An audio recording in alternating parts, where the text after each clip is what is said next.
What's up, guys? Jerry here with Sheepdogops, your normal sultry voice of entertainment every single week that we come out here.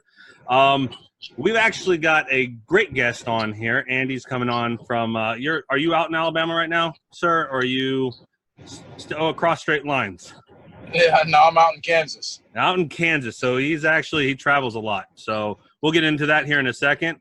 But me and Andy met over a plethora of social media outlets, and so I've had the opportunity to sit down and talk to him, and I'm really excited about this. I know he's got a great background.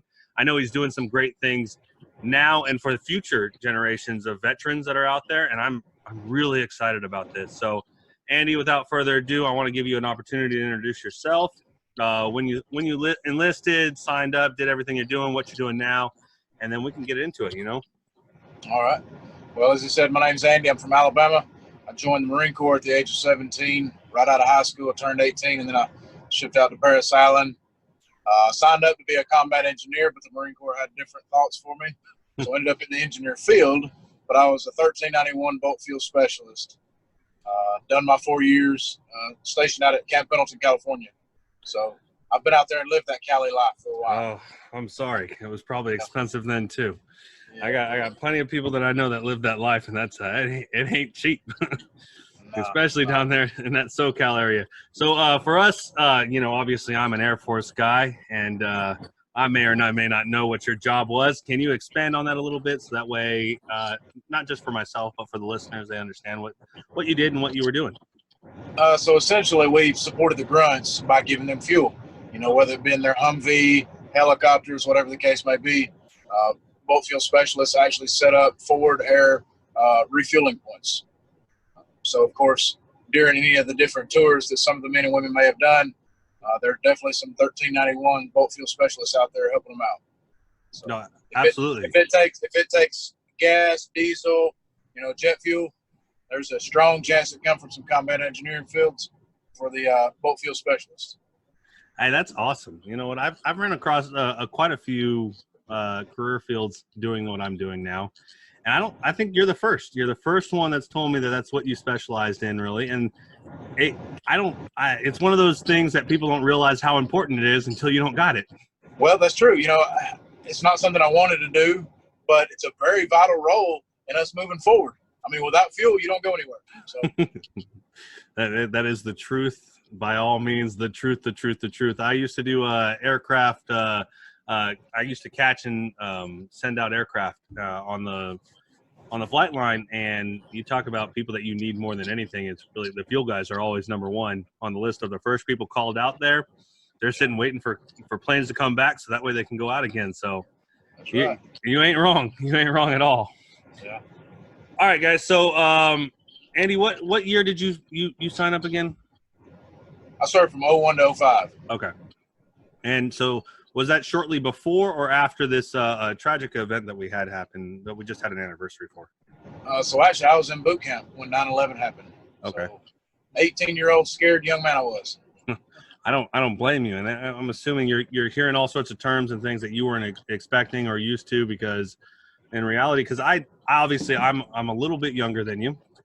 So when I served and we had Osama actually went down, that was something that I dealt with on base that I didn't really figure was going to happen. You know what I'm saying?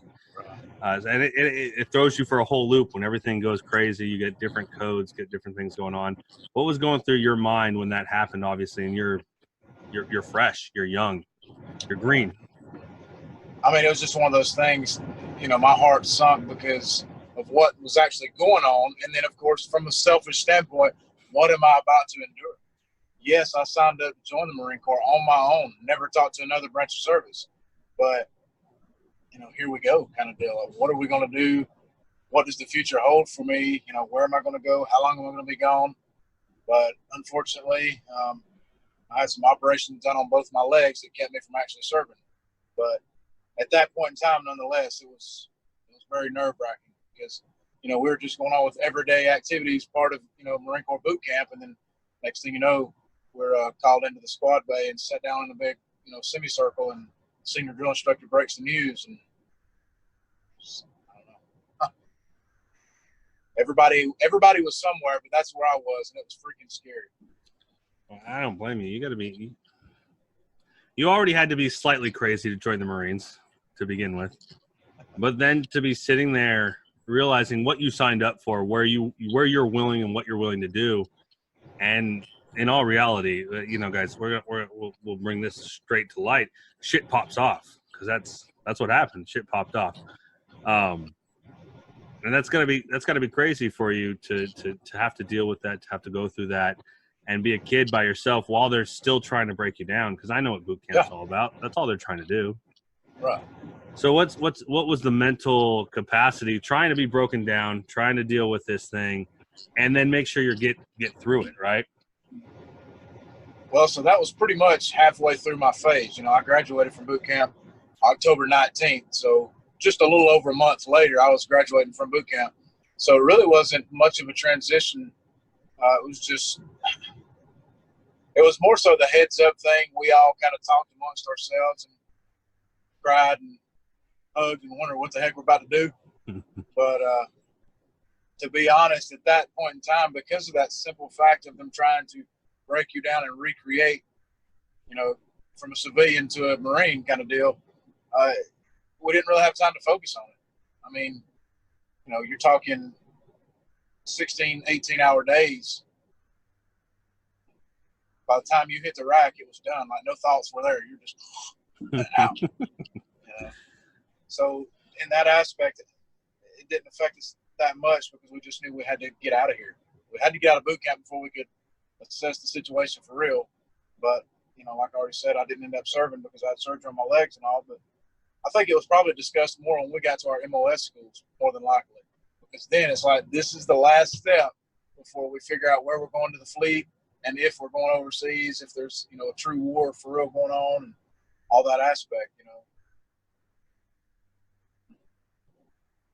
No, that totally makes sense because you're not wrong. You're in a vulnerable position already, right. So breaking you down any further with some news like that, really, there is nowhere for you to go other than understand that, hey, it's kind of happened. What's next? And so you get done with boot camp and you're going to these MOS schools and everything like that, and you're learning where your role fits in and what you do. Right. How does that work out for you guys as far as MOS schools and things like that? Because mine was 4 months. I spent 4 months in Pensacola, Florida. It was beautiful, great beaches. It was nice weather. I had Marines that were on the floors below me, so I wasn't worried about anything, Y'all were out there exercising in AstroTurf and all that? Oh, of course, yeah. Getting great. Well, we weren't getting great meals. It was a Navy base still, so I'm not going to say that they were good meals, but Yeah. So mine was about 2.5 months, but ours was actually at an Army base, Fort Lee, Virginia, in Petersburg, Virginia. Mm-hmm. And it's kind of silly, I picked for my duty station to be East Coast naturally because I'm from Alabama.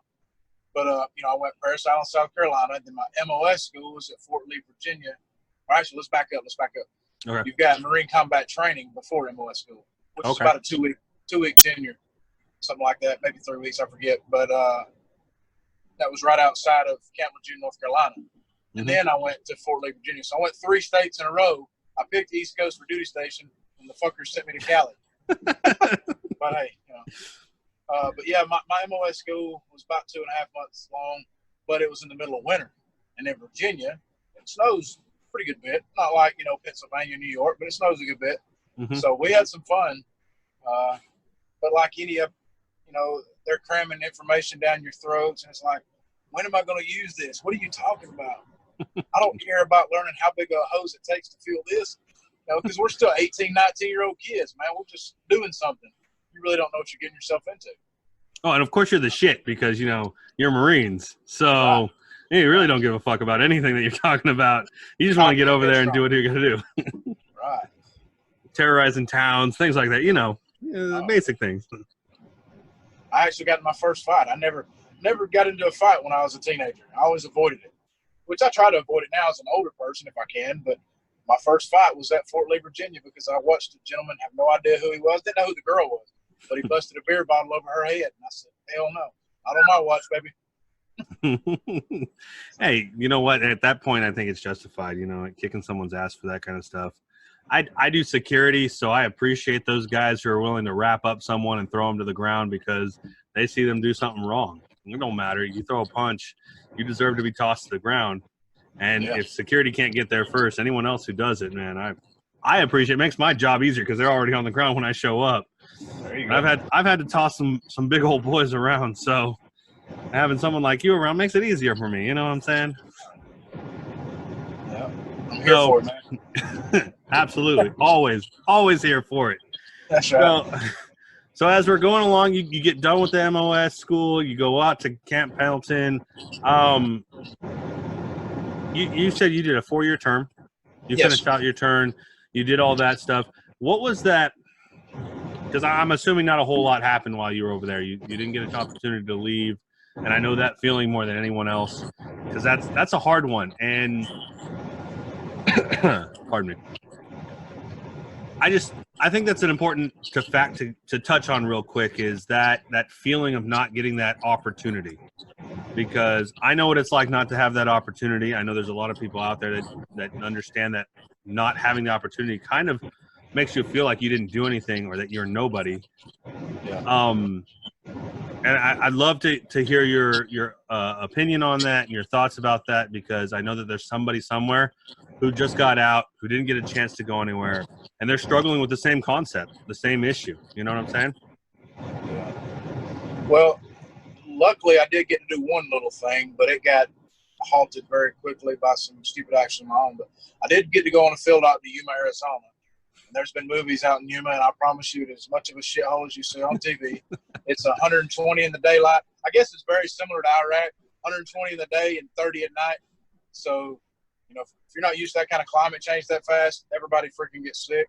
Yuma's a shithole. I know Yuma's a shithole. I've been to Yuma. Yuma's a shithole. Yeah. But other than that, yeah, I mean, I've done my whole tour out at Pendleton, and I think you and I have talked a little bit about it personally on the side before. But you know, some of the guys went 2, 3, and a few of them went 4 times just during that 4-year tenure, depending on their rank and different, you know, special training they might have had or what have you. But 2 guys that I served with in Bolt Field at Camp Pendleton, California, I got out after my 4, and 2 specific ones actually come in after me, so they were on in after I got out. 2 of them were KIA. Oof. And when you find out that kind of news, knowing that you knew them, you hung out with them, you went to the bars with them, you chased women with them, you freaking went fishing with them, whatever the case was, and you think back, it's a slap in the face in a sense. Even before learning that they were KIA, it still bothered me because, like you said, I felt like I didn't do my part because I was in during war and I didn't get to serve my country for the war aspect.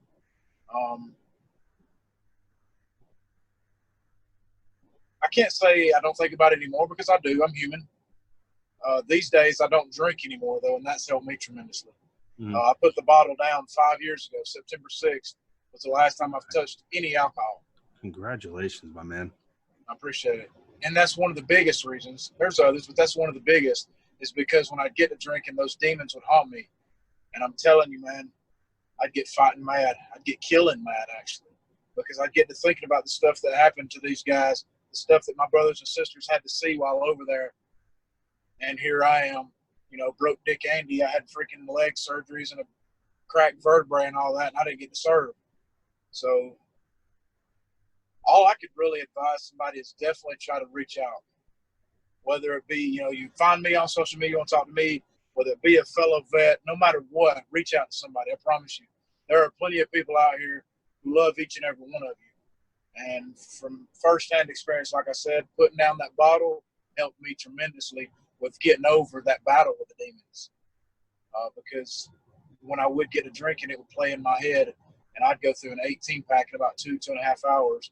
And within, 5 or 6 hours, I'm blacked out. Because that was my goal. Because that was my way to get away from those demons and say, fuck you, basically. And it's not right. You shouldn't do that. You shouldn't be drinking to the point that you black out and don't know what's going on. Absolutely. You know what? And so I had a guest on earlier, and obviously since I started this, he was one of my first guests. His name's Matt Lemore. Matt Lemare. He was a Marine also. And the conversation I'm having with you is similar. The difference is obviously is in career fields. The difference is in what you've gotten to do with your time while you were served. But it's that survivor guilt. It's that even though you signed the dotted line and you were willing to do what needed to be done, the fact that somebody else took that and gave that sacrifice that you were saying, hey, I wish it had been me and not them, because I know what their background is. I know who they are. I know what they've done, what they were planning on doing, how good of a person they are compared to me. It's a daily fight. It's a daily argument. And I have to say, Andy, every single person I've had come on always says the exact same thing. The piece of advice that they give other vets is, don't fight this battle alone. You can't. 22 a day is a real fucking statistic, and it's too many. It hurts my heart to know that there's so many. I may not have served overseas, but I have the same kind of mindset. I've experienced it 2 years ago firsthand. My neighbor was a Marine. Ironically, my best friend who I met in the Marine Corps at that time was living out front. So we had, and actually the guy that was renting a spot for my ex-wife in front of us is an older Marine. He's like 58 or something. But you had 4 Marines literally just by fate who lived within a 600-yard radius, basically. But the one guy 2 years ago, New Year's, he got drunk and had an episode. He ended up in the briar patch, accidentally hit his wife to get her off of him. And it took me and my best friend talking Marine Corps lingo for him to snap out of it and stuff. Thank God he slowed down the drinking. I don't know that he went and talked to somebody, but knock on wood and thank the good Lord he's not had any more episodes really for real. But at the end of the day, my point of this is, don't be afraid to reach out. I think that's our biggest thing. That's our biggest issue, right? It doesn't have to go on a blog. You know what I'm saying? It doesn't have to go on a blog. Oh, absolutely not. This is me and you. Mm-hmm. I mean, let's talk off record. Let's handle this. I'll freaking go with you, brother. I don't give a shit. I'll take time out of work. As long as we can do it on a Monday or Friday, it's easier that way. I'll take off work, man. I'll go right by your fucking side, and we'll talk to the doctor. We'll talk to other people, whatever we need to. I don't care. I'll devote my time and lose a little money to help a brother out, or a sister for that matter. I don't care. You know what? That's been my favorite thing. I've been doing this for a few months now. I started doing this in October, and it was purely police stuff. And this last year, it's really grown into where it's this vet thing, and I've had vets reach out to me and talk to me. And I've had a few who've been sitting there telling me, hey, they've got the gun in their hand. And you have that opportunity to sit there and talk to them. I don't have the right words. I don't think any of us have the right words. We don't know what we're doing. We don't know what we're saying. All I know is that you don't need to be doing what you're doing. And to hear somebody else, and this is literally, we're across the country from each other. We are across the country from each other. And there's everywhere that I reach out, everyone that I talk to is saying the exact same thing. Don't do it by yourself, guys. Don't do this by yourself. Please, please, please, please, please, please, please don't do it by yourself. You haven't seen a single person on this podcast who you can't reach out to. They have all their information in there. You can reach out. You can send an email. I guarantee you that I don't bring people on here who don't believe this.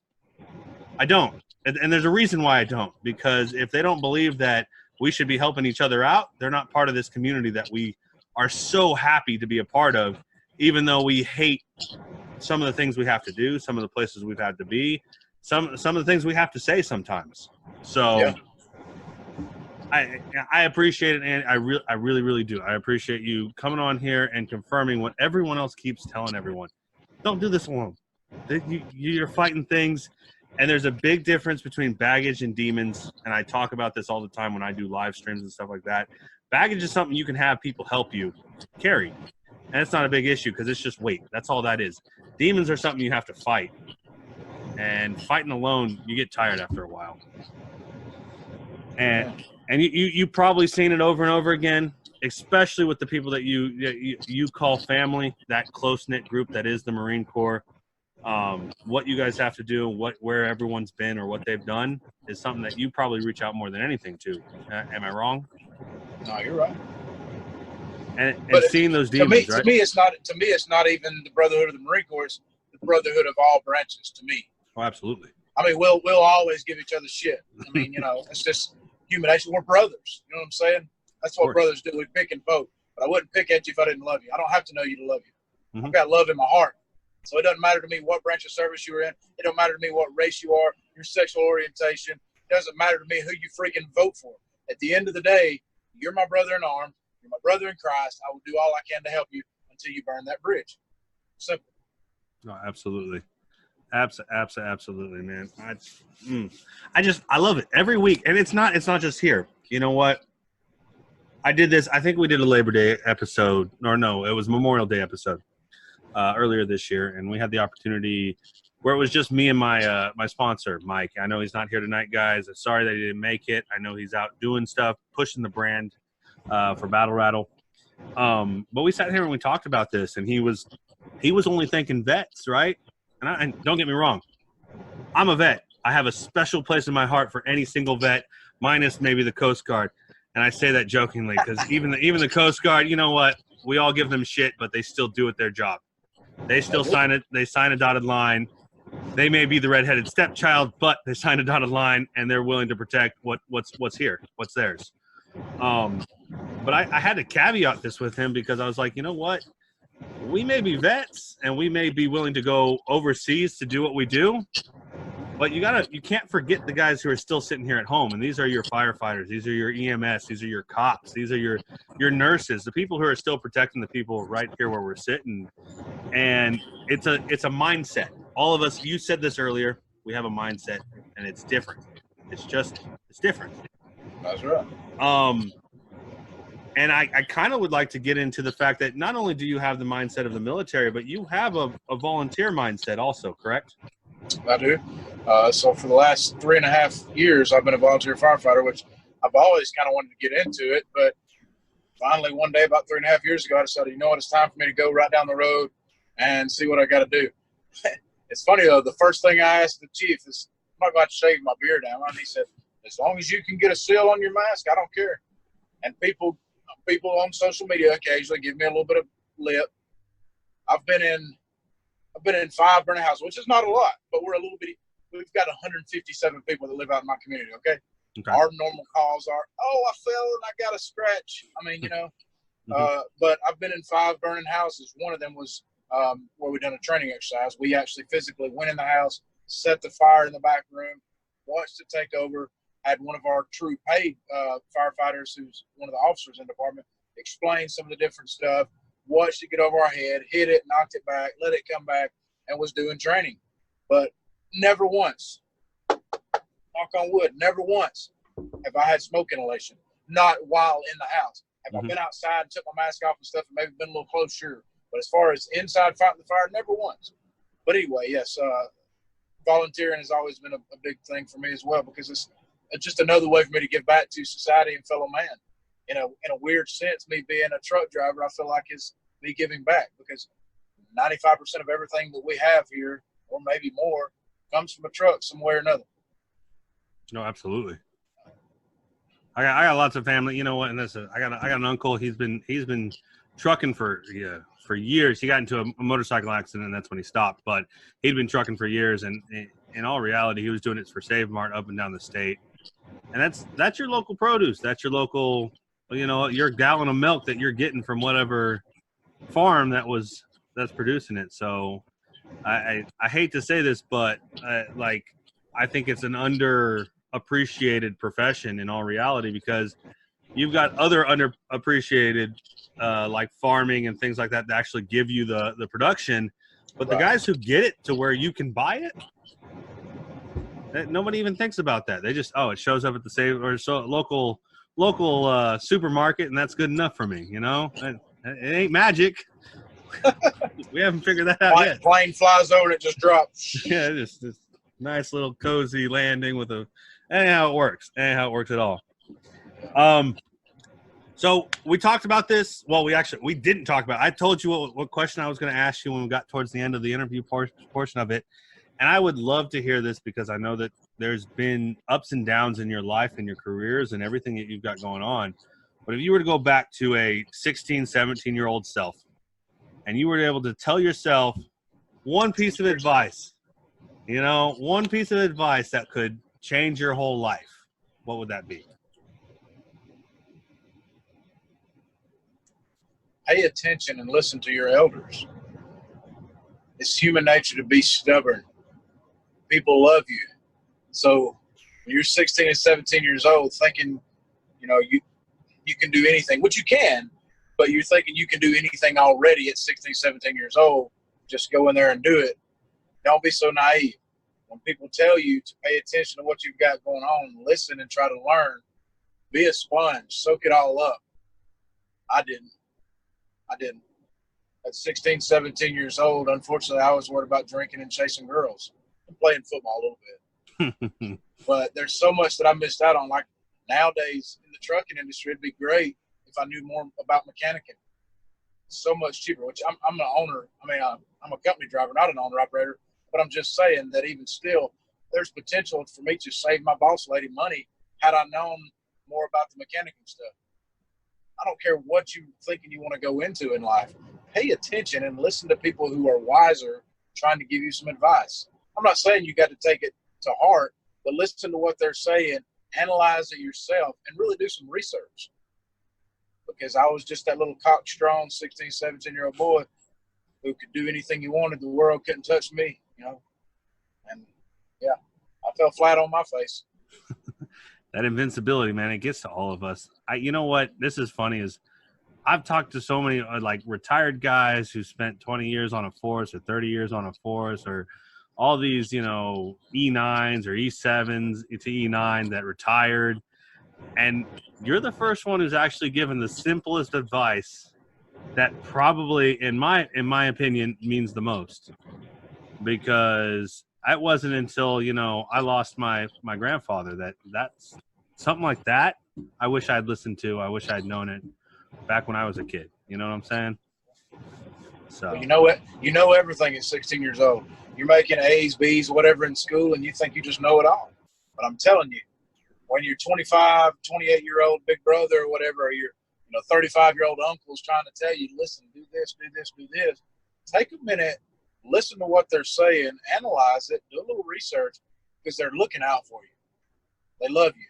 So don't be so freaking headstrong that you just push everybody away and do it all yourself. We're all going to make our own decisions. I get that. But you need to listen to people and take some advice.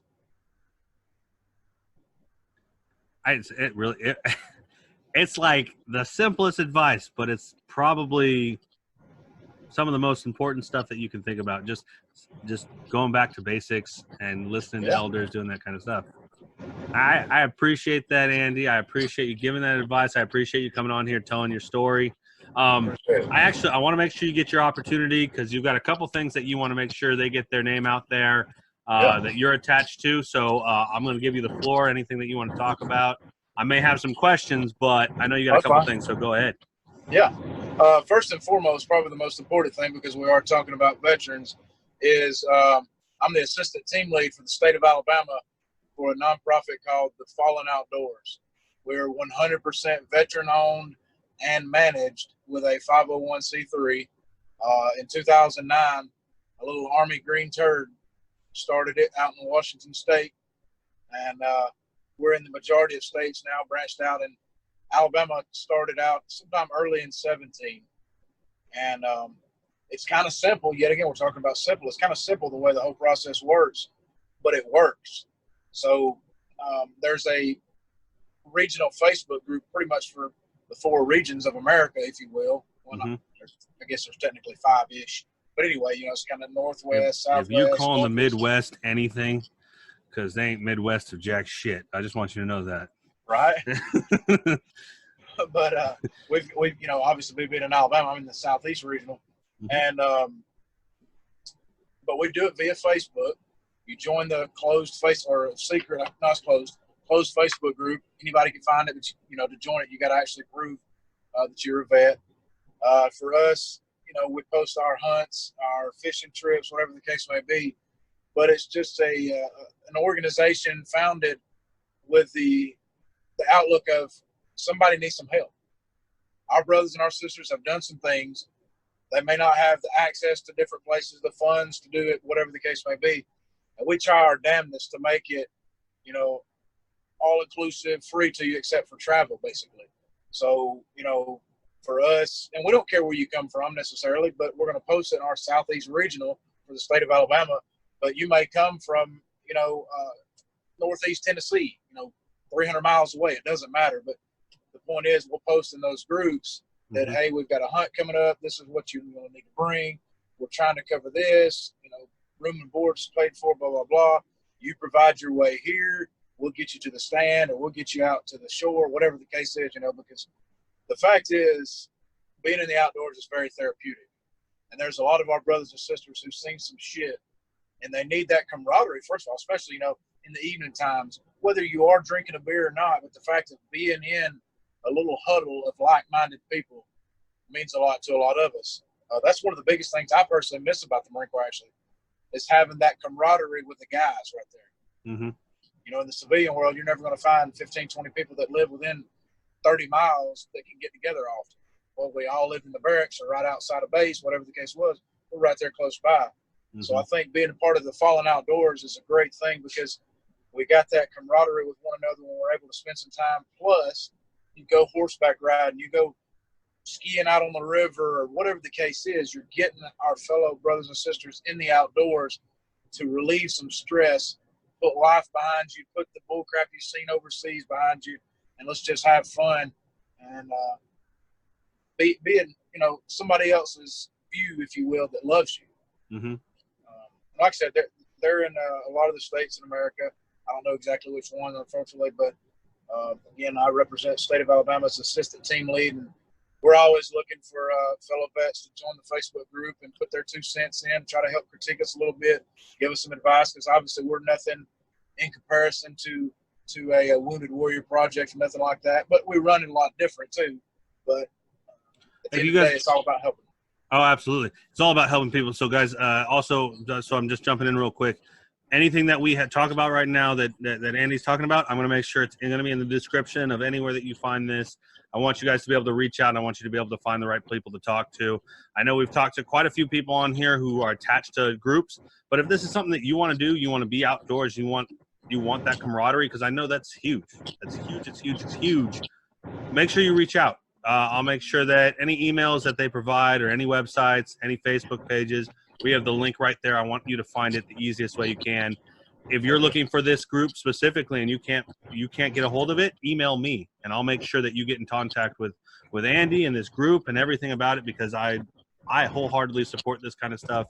All the groups that we've gotten an opportunity to talk to, everyone does a little bit differently. Somebody does fitness, somebody does outdoors, somebody does whatever they do. But you need what works for you best. And so something like this, like for me, this is what I'm going to do. I'm actually going to go out and find whatever West Coast one you guys got. That way I can be a part of it, because I want to see these things flourish, and I want to be able to push people to the groups that they need that. So I appreciate that. I hate to interrupt. I'm sorry, but yeah, carry on. You're good. Yeah. And I don't think you can go online and actually type in www.thefallenoutdoors.com, but I don't think there's any Facebook links clicked or hyperlinked or what have you. But you can go there and do some research, which, you know, for those who may have some doubts, there's definitely access to the, 501c3 that they've got everything. And then, you know, you kind of see they post some little pictures and little snippets of different hunts and trips that happens. But yeah, so that's kind of the biggest thing that I've got going these days, is being a part of that program and trying to help our fellow vets out and get them in the outdoors. Another thing that I've got going, which is kind of silly, but I actually, with the Fallen Outdoors, went to the World Deer Expo in Birmingham, Alabama a couple months ago. We were working it there, trying to get the word out more about us and try to come up with some people who may want to help donate some hunts or trips or what have you. And on my way out the door from the actual event, I see a booth set up over there, and this is the actual hat that I saw. Of course, I had to go red, white, and blue, and I've got me a red, white, and blue fishing hook on it because I'm a old Southern country boy. But yeah, America. Dick's Cattle Company. And I looked at this and I was like, man, this is crazy. This is me. I'm goofy like that. I've got to fucking have one. So I immediately bought one, and I just thought, you know what, man? I'm doing okay on social media site TikTok. You know, back then I was, I don't know, 55,000 followers or what have you. And I thought, that's a decent little following base. So, again, I live out in a tiny little community, so naturally there's cattle farms and stuff around. So I went over across from the house and saw a few cows out. And I made a video just being silly, and I forget exactly what I said, but something along the lines of, God, what was it? Crap. I forget. I'm sorry. We'll have to post a link to it, I guess. But anyway, at the end, of course, I used their catchphrase and said, you know, Slapdick's Cattle Company, meat that's hard to beat. And that video, within just a few days, had some odd 200-something thousand views and over 20,000 likes. So I went to Facebook and actually messaged Slapdick's Cattle Company on Facebook. And finally, after a few hours, the guy responded, and I sent the video, and he was laughing, and he said, man, is there any way you can email it to us? He said, we can't save it from here. I was like, sure. So he gave me the email. I sent it, and literally within about 48 hours, that video was up on their Facebook and Instagram, as well as their mother company or whatever you want to call it. So the owners of Backroads Apparel started this as well, or some of the same ones, maybe not all of them. I forget the actual true story, but they're a sister company to Backroads Apparel. You actually go to www.backroadsapparel.com to get Backroads Apparel or Slapdicks. But anyway, so they posted it on both their social media sites for Instagram and Facebook. I said, that's pretty freaking cool, man. And of course, they tagged my Instagram and all that. They said, well, for your time, we're going to send you another hat and shirt, or we'll send you not another. I didn't have one. I bought this one. But anyway, they said, we'll send you a hat and shirt. So I got online, I picked it out, I sent them an email with what I was talking about, and I've got the gray hat up there and a gray shirt. So then I've done the same thing. I was like, well, all right, cool. I'm going to take this merch and I'm going to do another freaking video. So I went somewhere else down in my neighborhood and done another video, and it was in the middle of summer. So I'm like, you know, it's time to get the, you know, cows out of the heat. And then I took like a little video of me right after I took a bite out of a good burger. And I said something about, you know, get them out of the heat. It's time to eat or some crap, I forget. And then, of course, like Dick's Cattle Company, meat that's hard to beat. So I done that video. It didn't do near as good, but it was still going all right. So I sent it to them. They done the same thing. Well, but in that email I sent them, when I sent the video, I said, hey, what do you think about making me an ambassador? Let me help you out a little bit. I've already sent you business, basically, because the first video alone, just on TikTok, had over 200,000 views. Now, sure, some people watch it over and over, but I would estimate that probably 100,000 people saw it. You know what I mean? Oh, absolutely. So I'm like, out of that 100,000, there had to be 15% probably that bought into it, because it's just silly. Maybe not. But at the end of the day, I was giving them free marketing. And so I said, what do you think about making me an ambassador? And the guy, again, was discussing this on Facebook. And after a couple of days, he responded to me on Facebook instead of the email.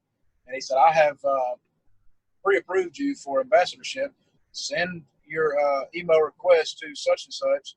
And I did. They sent me the application. We went over it. And, yeah, I mean, it wasn't long after that they made me an ambassador. So now it's goofy, but it's me, because, I mean, that's just, I'm cut up in a way. I love to make people smile, not because I'm that much of a child, but because the world is so full of hate. So me doing something goofy to make you smile may brighten your day. You may brighten somebody else's day, because smiles are infectious.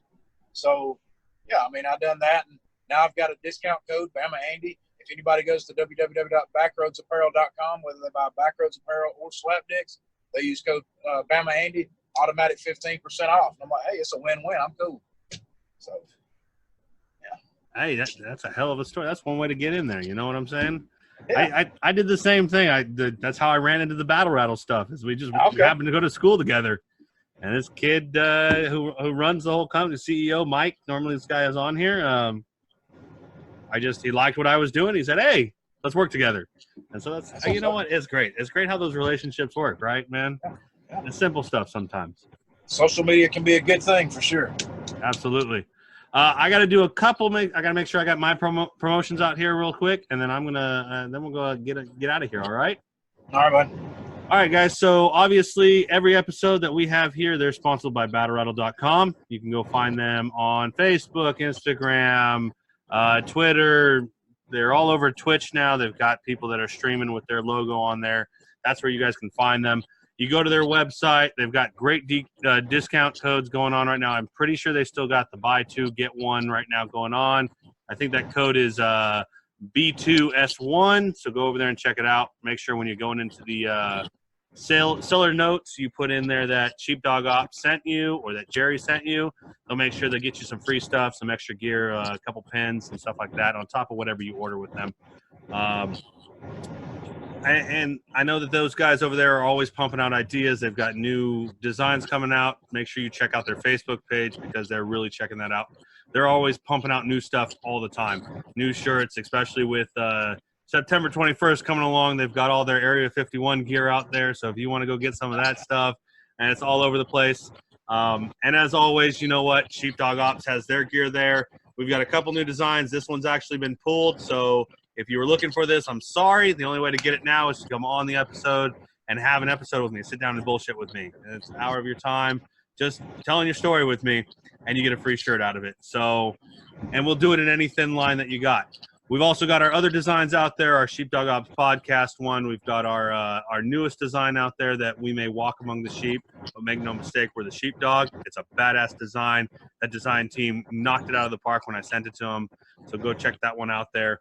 Other than that, you guys can take care of the show at Patreon. It's Sheepdogops, where you can sponsor or you can donate to the Anchored FM. You can subscribe to the show. And then PayPal, obviously, sheepdogmindset@gmail.com. We've got all those platforms. If you guys need to reach out to anybody, please, please, please, please, please. If you're going through a hard time, if you have anything going on in your head, you just need to talk to somebody. Shoot me an email at that same email, sheepdogmindset@gmail. I am telling you, I have my phone on me all the time, and those emails go straight to my phone. I'm up till 1, 2 o'clock in the morning doing this stuff right here most days of the week. So if you need somebody to talk to, I'm here. And if I can't help you, I guarantee you I can find someone that can. People like Andy, people that we've had on the past shows, they're here to reach out. They love being able to help the people who need help because they've been there. They've done it. And so just make sure you're not doing this by yourself because we can't. None of us can do this alone. So I want to make sure that that gets out there. Andy, I really appreciate you coming on the show, hanging out with me, talking with me, sharing your story. Appreciate it. We'll make sure we get you a shirt out there because I want you not only repping, obviously, slap dicks, but I love the idea that you can slap my stuff on there and do some videos with it and stuff like that because I've had a blast. And is there any last words that you want to say before we head on out of here?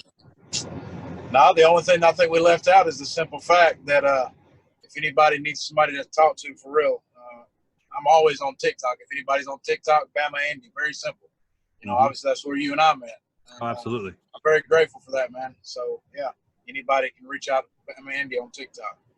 I'll make sure that all that stuff gets put in the description here, guys. If you're looking for any of the merch that Bama Andy's got going on or Andy's got going on, we'll make sure Slapdicks is in there. Guys, check out the Fallen Outdoors. It sounds like an amazing program. We'll link as many Facebook pages as we can in there. I'll make sure that the original website is out there so that way you guys have somewhere to go do your research. Don't get me wrong. I always do research on everything anyone says. It's nothing personal. It's trust but verify, and that's what I do. So make sure you're going out there, finding the place that fits you best, and giving the support where you can give the support. So other than that, man, one last time, I appreciate you coming out here, talking to me, bullshitting with me. It's been a blast, man. I greatly appreciate it too. And as we always do when we end these guys, remember, don't be the sheep in the fight. Be the dog.